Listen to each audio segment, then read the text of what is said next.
और अग्निपथ स्कीम को लेकर एयर चीफ का टीवी9 पर बड़ा बयान। स्कीम में जहां सुधार की जरूरत होगी वहां करेंगे, यह कहा गया है एयरफोर्स चीफ की तरफ से। अभी तुरंत स्कीम में बदलाव नहीं किया जाएगा, आने वाले समय में जरूरत के हिसाब से बदलाव मुमकिन है। यह बड़ा बयान दिया है एयर चीफ ने। हमारे डिफेंस एडिटर आशीष सिंह ने उनसे खास बातचीत की। अग्निपथ स्कीम के अनाउंसमेंट के बाद में देश के कुछ हिस्सों में आग लगी हुई है और लगातार हम देख रहे हैं सरकार की तरफ से और तीनों सेनाओं की तरफ से कोशिश की जा रही है उन युवाओं को समझाने की, उन्हें बताने की कि अग्निपथ स्कीम न केवल उनके लिए बल्कि देश के लिए और तीनों सेनाओं के लिए भी एक काफ़ी बेहतर स्कीम है। और इस पर ज़्यादा जानकारी के लिए इस सीरीज में हमारे साथ में आज जुड़े हैं भारतीय वायुसेना के chief air chief marshal V R. Chaudhari, जो कि न केवल इंडियन एयरफोर्स चीफ हैं बल्कि वो chairman chiefs of staff committee भी हैं, जिसे चेयरमैन COSC कहते हैं, यानी कि तीनों सेनाएं हैं जो उनके प्रमुखों में से सबसे senior. Air chief TV9 Bharatvarsh से बात करने के लिए बहुत बहुत शुक्रिया। मैं इंटरव्यू की शुरुआत आपसे करना चाहूँगा उस प्रश्न से कि लगातार कोशिश की जा रही है युवाओं को समझाने की, लेकिन आप उन युवाओं को जो रास्ते पर हैं, जो रेलगाड़ी चला रहे हैं, टायर जला रहे हैं, इस स्कीम के अनाउंसमेंट के बाद में उन्हें ऐसा लग रहा है कि उनकी एम्प्लॉयमेंट की अपॉर्चुनिटी है वो कम हो गई है या ख़त्म हो गई है, उनको क्या मैसेज देना चाहते हैं? मेरा पहला मैसेज युवाओं को लिए होगा कि हिंसा का रास्ता छोड़ दें। अगर उनके मन में कोई डाउट है, उनके मन में कोई शंका है कि इस स्कीम के तहत उनका भविष्य क्या रहेगा, तो मेरा उनसे ये कहना है कि आप नज़दीक वाले air force station, military station, navy station में जाएं, वहाँ से अधिक जानकारी प्राप्त करें। और जो हमने प्रेस रिलीज़ के द्वारा हमने इस स्कीम के बारे में जो फ़ायदे बताए गए हैं उसको गौर से पढ़ें और गौर से समझें। इस स्कीम में काफ़ी फ़ायदे हैं, तो उनको ये जानना बहुत ज़रूरी है कि इस स्कीम से उनको क्या क्या लाभ मिल सकता है। सर, अगर हम लाभ की बात करें तो हम लगातार देख रहे हैं कि 4 साल के बाद में क्या होगा। उनके मन में भी यही आक्रोश है कि परमानेंट जॉब नहीं होगी, 4 साल के बाद हम क्या करेंगे। वो अनिश्चितता, अनसर्टिनिटी वाली जो चीज़ है उन युवाओं में, उसको लेकर अगर आप उन्हें कुछ बता सकें। आपने प्रेस कॉन्फ्रेंस की थी और काफ़ी कुछ सरकार की तरफ से प्रेस रिलीजेज़ में, मीडिया में और बाकी माध्यमों के ज़रिए भी उन्होंने कोशिश की है सोशल मीडिया के ज़रिए पहुँचाने की, लेकिन क्या खास बातें हैं जो आपको लग रहा है जो उनकी अनिश्चितताओं को 4 साल बाद वाली वो दूर कर सके? पहली बात ये हमने समझना चाहिए कि जो 4 साल के बाद अग्निवीर बाहर जाएंगे उनकी उम्र लगभग 22-23 साल की होगी। उस समय उनको एक तो हायर एजुकेशन के बहुत सारे चांसेस हैं। नेशनल एजुकेशन पॉलिसी के तहत से उनको इस 4 साल की सेवा में क्रेडिट पॉइंट्स मिलेंगे और सेवानिधि पैकेज है जो कि लगभग 12 लाख के आसपास है। तो इस क्रेडिट पॉइंट्स और सेवानिधि पैकेज दोनों को लेते हुए आगे हायर यूनिवर्सिटी एजुकेशन प्राप्त कर सकते हैं, हायर डिग्री प्राप्त कर सकते हैं। अभी तो उम्र उनके साथ में है। दूसरी बात है जो फॉर अ जॉब, आपने सुना होगा कल ही होम मिनिस्टर ने अनाउंस किया है कि 10% रिजर्वेशन इन पैरामिलिट्री फोर्सेस। काफ़ी सारे स्टेट गवर्नमेंट्स ने अनाउंस किया है कि उनके स्टेट पुलिस फोर्सेस में प्राथमिकता दी जाएगी। और तीसरी बात है कि इस सेवानिधि पैकेज को लेते हुए इस युवा को चांस है अपना एक एंटरप्रेन्योर बनने के लिए, अपनी एक वेंचर स्टार्ट करने के लिए। और जो 25% जो री एनरोल हो जाते हैं उनको तो फौज में पेंशनेबल जॉब मिलेगा ही, वो तो मेन स्ट्रीम मिलिट्री में कंटिन्यू करेंगी जी। सो एक ओवरऑल काफ़ी अच्छा पैकेज है, चाहे आप एजुकेशन, ट्रेनिंग या फिर फाइनेंसिस पॉइंट ऑफ व्यू देखें।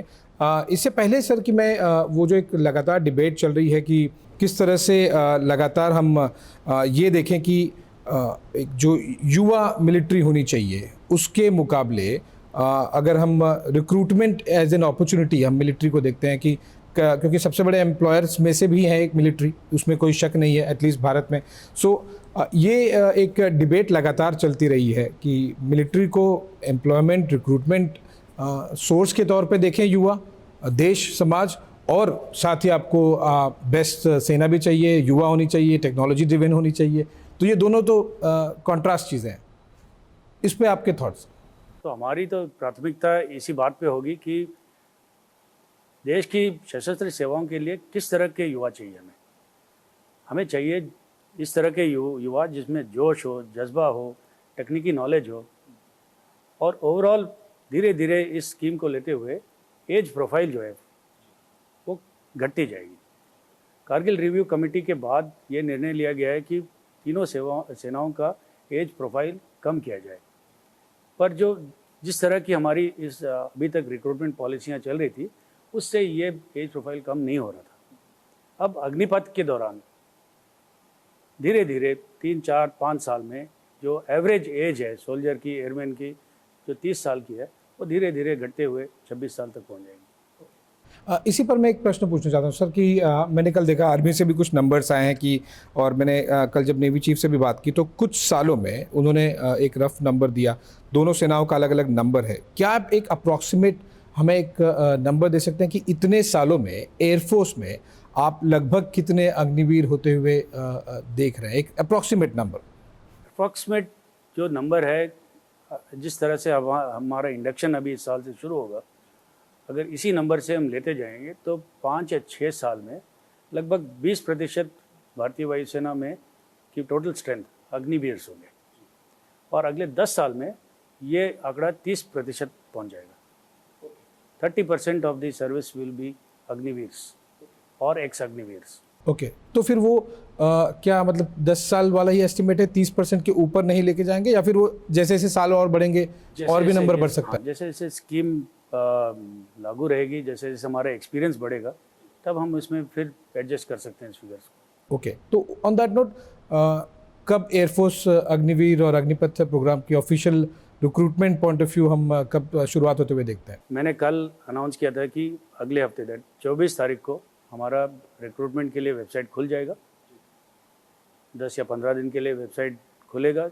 Applicants can apply during this period of 10 days, और उसके बाद जो एग्जामिनेशंस हमारे ऑनलाइन एग्जामिनेशंस होते हैं एयरफोर्स के लिए, वो जुलाई में शुरू हो जाएंगे। जुलाई में शुरू होंगे, तो इसका मतलब है कि अगले साल ही हमें पहला अग्निवीर देखने मिलेगा? इसी साल हम भर्ती करेंगे। पहला अग्निवीर ट्रेनिंग सेंटर इसी साल में दिसंबर में पहुंचेगा, और अगले साल मई जून तक पहला अग्निवीर ट्रेनिंग से बाहर निकलेगा।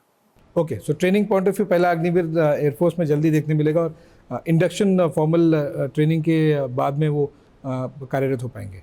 लगभग तीनों सर्विसेज का यही प्लान है कि इस साल दिसंबर में पहले बैच को भर्ती किया जाएगा, और ट्रेनिंग का जो ड्यूरेशन है तीनों सर्विसेज में थोड़ा सा अंतर है, तो उसके तहत से हमारी उम्मीद है कि एयरफोर्स में जो अग्निवीर आएंगे अगले साल मई या जून तक वो ट्रेनिंग ख़त्म करके हमारे यूनिट्स में आएंगे। Coming to the last point sir कि ये जो हमने अग्निपथ वाली स्कीम को लेकर लगातार पिछले कुछ दिनों से देखा है, उसमें एक बड़ा क्वेश्चन ये भी उठता है कि अग्निवीर एक्चुअली डिप्लॉय क्या होंगे? क्या वो 6 महीने ट्रेनिंग वाले होंगे तो उन्हें कोई पीस स्टेशन, या फिर वो भी लेह लद्दाख और DBO वहाँ पर भी डिप्लॉय होंगे, ऑपरेशनल डिप्लॉयमेंट, उन सब चीज़ों को लेकर? ये अग्निवीर हर तरह की ड्यूटी निभाएंगे, हर पोस्टिंग जो पॉसिबल है उनको दी जाएगी। यही कोशिश होगी कि 4 साल के दौरान उनको 2 अलग अलग किस्म के टेन्योर दिए जाएंगे, ताकि उनका जो हम कहते हैं रैशनल असेसमेंट हो जाए। इस 4 साल के दौरान हम उनको क्लियरली असेस करें कि ये किस जॉब के काबिल है, इसकी एप्टीट्यूड किसके लिए है, what is he capable of learning in future. तो हमारा सिलेक्शन प्रोसेस जो है वो पहले दिन से आरंभ होगा, कि ये नहीं है कि तीसरे साल के बाद हम सेलेक्ट करेंगे। पहले दिन से हम उसको ऑब्जर्व करेंगे, हम नोट करेंगे कि इसकी क्या स्पेशलिटी है, ये एप्टीट्यूड क्या है, और उसके बेसिस पे हम उसका सिलेक्शन। और वो अग्निवीर से जब वो लगभग 25% आप एब्जॉर्ब करेंगे, री एनरोल करेंगे। ओके, तो उसके बाद में जब आपने अलग अलग पैकेजेस फॉर एजुकेशन और CAPF वाली जो चीज़ें बताई, ऐसा देख के लगता है सर कि गवर्नमेंट और तीनों सेनाएं काफ़ी फ्लेक्सिबल है मॉडिफिकेशंस और फीडबैक को लेकर। थोड़े दिन कल परसों ही हमने देखा था कि 22 में 23 इयर्स एज कर दी गई, 2 साल का रिलैक्सेशन। अभी हमने देखा वो CAPF वाला अनाउंसमेंट भी आ गया। डज दिस मीन कि जब ज़रूरत पड़ेगी, डिपेंडिंग ऑन विद इन आपके सर्विसेज से, यूनिट से भी फीडबैक आएंगे या फिर बाहर से लोगों से आएंगे, ये स्कीम फ्लेक्सिबल है लोगों के ओपिनियंस को, विशेष तौर पर उन युवाओं को अकोमोडेट करने के लिए? ये मैं ज़रूर कहना चाहूँगा कि ये जो स्कीम है इसका एक्सपीरियंस जैसे जैसे हमें आएगा अगले 2-3-4 सालों में, उस एक्सपीरियंस को ध्यान में रखते हुए अगर हमें फ़ौज में लगा कि इसमें कुछ बदलाव लाना चाहिए, कुछ सुधार लाना चाहिए, तो ज़रूर इस पे विचार विमर्श होगा और ये हम टेकअप करेंगे इस थोड़े से बदलाव। लास्ट क्वेश्चन, अभी मुझे पता है कि आप को रक्षा मंत्री के साथ में मीटिंग भी है और लगातार जिस तरह से हम देख रहे हैं कि काफ़ी सरकार की तरफ से आउटरीच है लोगों के लिए, तीनों सेनाओं की तरफ से भी, क्या हम ये माने कि मॉडिफिकेशंस पूरी तरह से ओपन है? आपने भी कहा, कल मैंने नेवी चीफ से भी देखा था और अनाउंसमेंट से भी ये समझ में आ रहा है, but roll back is not an option, क्योंकि आप कुछ ही दिनों बाद आप शुरू करने जा रहे हैं अग्निपथ प्रोग्राम।